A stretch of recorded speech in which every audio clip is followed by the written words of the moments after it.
Welcome back to the Fourth Way Podcast. Purity of heart is to will one thing. Chapter 15, Conclusion. Man and the Eternal.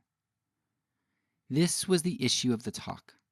But now, if the individual, yes, if you, my listener, and I must admit to ourselves that we were far from living in this way, far from the purity of heart which truthfully wills but one thing, must admit to ourselves that the questions demanded an answer, and yet in another sense, in order to avoid any deception, did not require an answer, in that they were, if anything, charges against ourselves which in spite of the form of the question changed themselves into an accusation. Then should the individual, and you, my listener, and I join together in saying, indeed, our life is like that of most others. How then shall we begin over again at this time, and once more speak of the evasion which consists of being among the many? For where there are many, there is externality, and comparison, and indulgence, and excuse, and evasion. Shall we, even after we have come to understand the calamity of this evasion, in the end take refuge in it? Shall we console ourselves with common plight? Alas, even in the world of time, a common plight is a doubtful consolation, and in eternity there is no common plight. In eternity the individual, yes, you, my listener, and I as individuals, will each be asked solely about himself as an individual, and about the individual details in his life. If in this talk I have spoken poorly, then you will not be asked about that, my listener, nor will any man from whom I may have learned. For if he has stated it falsely, then he will be questioned about that, and I will be made to answer for having learned from another what was false. Nor will any with whom I have had an acquaintance be made to answer. For if his acquaintance was corrupting, then he will be questioned about that, but I shall be made to answer for having sought out or not having avoided his acquaintance, and for letting myself become corrupted. No, if I have spoken poorly, and just in so far as I have spoken poorly, then without any excuse whatsoever, I, as an individual, will be questioned about that. For in eternity there is not the remotest thought of any common plight. In eternity the individual, yes, you, my listener, and I as individuals, will each be asked solely about himself, as an individual, and about the individual details in his life. If it should so happen that in this talk I have spoken the truth, then I shall be questioned no further about this matter. There will be no questioning as to whether I have won men. Quite on the contrary, it might well be asked whether I had any notion of having by my own efforts done the least thing toward winning them. No questioning as to whether, by the talk, I have gained some earthly advantage. Quite on the contrary, it might well be asked whether I had any notion of having myself done the least thing toward gaining it. No questioning about what results I have produced, or whether I may have produced no result at all, or whether loss and the sport that others made of me were the only results I have produced. No, eternity will release me from one and all of such foolish questions. In the world of time a man can be confused, for he does not know which is which question is the serious one, and which the silly one, especially since the silly one is heard 1,000 times to the serious questions once. Eternity, on the other hand, can admirably distinguish between them. Yet it is obvious that the thing does not become easier on the account. The seriousness of the plight is only intensified, for in eternity there is not the remotest thought of any common plight. In eternity, the individual, yes, you, my listener, and I as individuals, will each be asked solely about himself as an individual, and about the individual details in his life. If it should so happen that a true reflection of life is contained in this talk, if it is so that the ability and the occasion is vouchsafed me which enabled me to set it forth, yet it may also have happened, we can suppose such a case, that the circumstances under which it had to be spoken did not seem favorable. If this were so, then eternity would not inquisitively enter into any long drawn-out discourse about circumstances. Had I remained silent, eternity would hold me as an individual to account. For in the world of time, when the task is to be clever for one's own advantage, when worldly cleverness judges and criticizes, then unfavorable circumstances are not only a ground for silence, but silence becomes admired as cleverness. while favorable circumstances are an invitation for all to join in the conversation. On the other hand, in the eternal order, if the circumstances are difficult, the obligation to speak is doubled. The difficulty is precisely an invitation. Eternally, the individual will only be asked whether he knew that they were unfavorable, and whether in this event he dared remain silent, and therefore, by his silence, yes, to use the proverb, by his consent, he had as an individual contributed to a condition where the circumstances became still more unfavorable for the truth. Eternally, circumstances will provide neither hiding place nor evasion for him, for he will be asked as an individual, and the difficulty of the circumstances will stand against him as a double accusation. As for remaining silent, it is not as with sleeping that he who sleeps does not sin. For in the world the individual has brought the most atrocious guilt upon himself through remaining silent. The fault was not that he did not manage to get the circumstances changed. The fault was that he was silent, not out of discretion, which is silent when it is proper to be silent, but out of cleverness, which is silent because it is the most prudent to be so.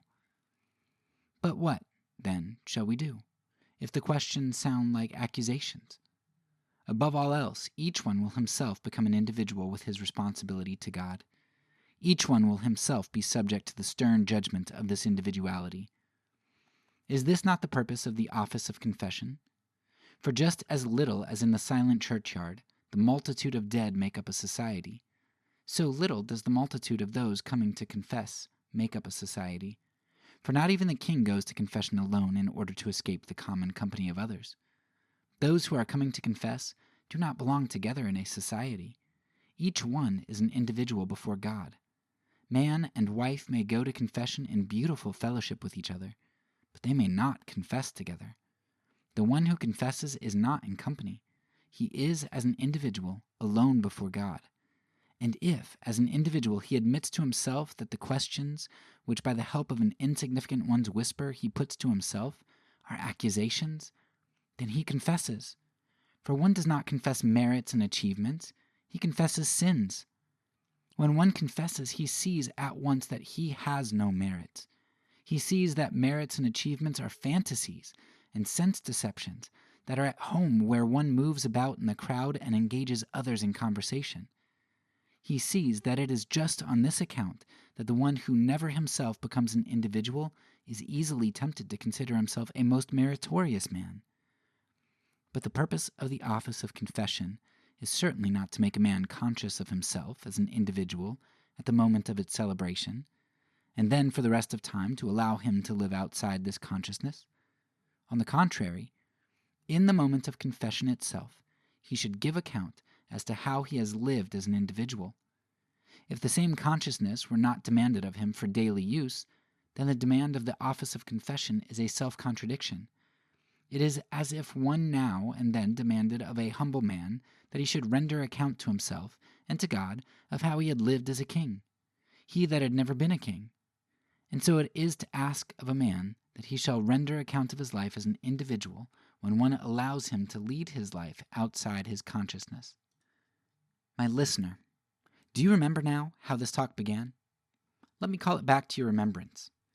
It is true that the temporal order has its time, but the eternal shall always have time. If this should not happen within a man's life, then the eternal comes again under another name, and once again shall always have time. This is repentance. And since at present no man's life is lived in perfection, but each one in frailty, so Providence has given man two companions for his journey. The one calls him forward, the other calls him back. But the call of repentance is always at the 11th hour.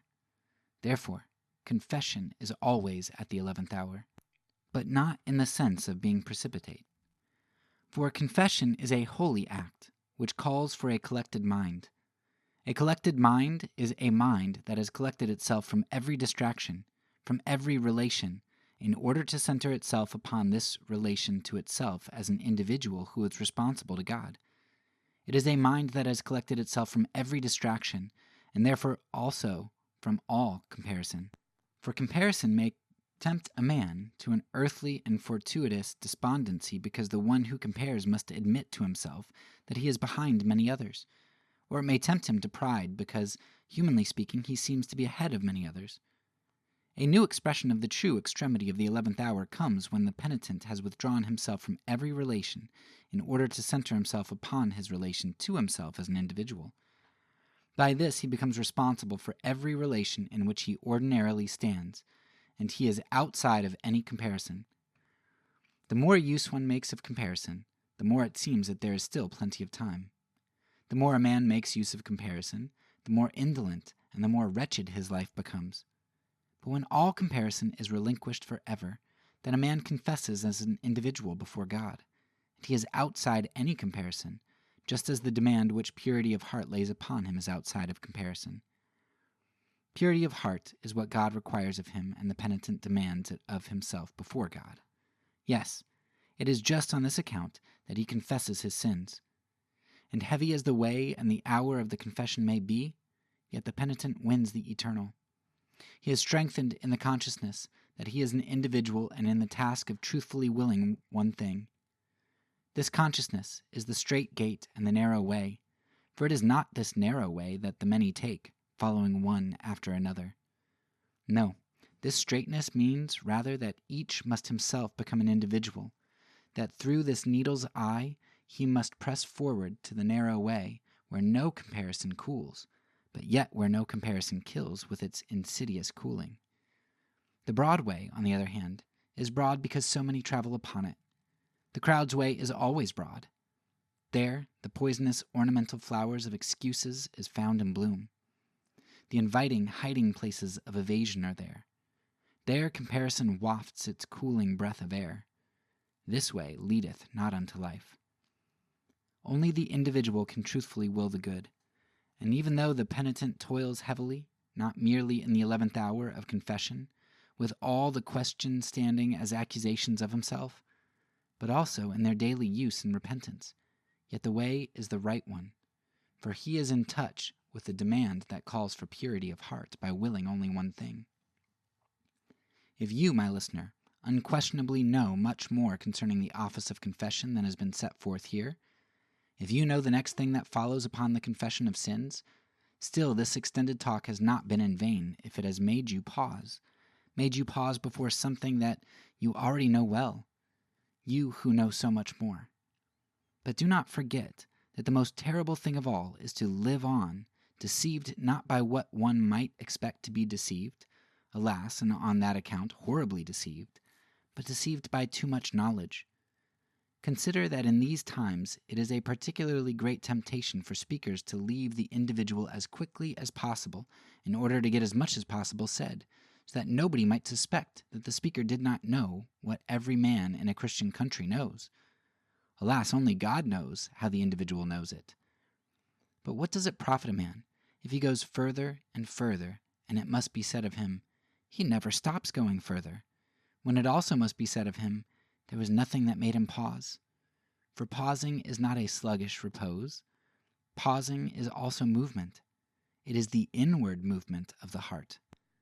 To pause is to deepen oneself in inwardness. But merely going further is to go straight in the direction of superficiality. By that way, one does not come to will only one thing. Only if at some time he decisively stopped going further, and then again came to a pause, as he went further, only then could he will only one thing, for purity of heart was to will one thing. Father in heaven, what is a man without thee? What is all that he knows, vast accumulation though it be, but a chipped fragment if he does not know thee? What is all his striving? Could it even encompass the world, but a half-finished work if he does not know thee? Thee, the one, who art one thing and who art all. So may thou give to the intellect wisdom to comprehend that one thing, to the heart sincerity to receive this understanding, to the will purity that wills only one thing. In prosperity may thou grant perseverance to will one thing, amid distractions collectedness to will one thing, in suffering patience to will one thing. O thou that giveth both the beginning and the completion, may thou early at the dawn of the day give to the young man the resolution to will one thing. As the day wanes, may thou give to the old man a renewed remembrance of his first resolution, that the first may be like the last like the first, in possession of a life that has willed only one thing. Alas, but this has indeed not come to pass. Something has come in between. The separation of sin lies in between.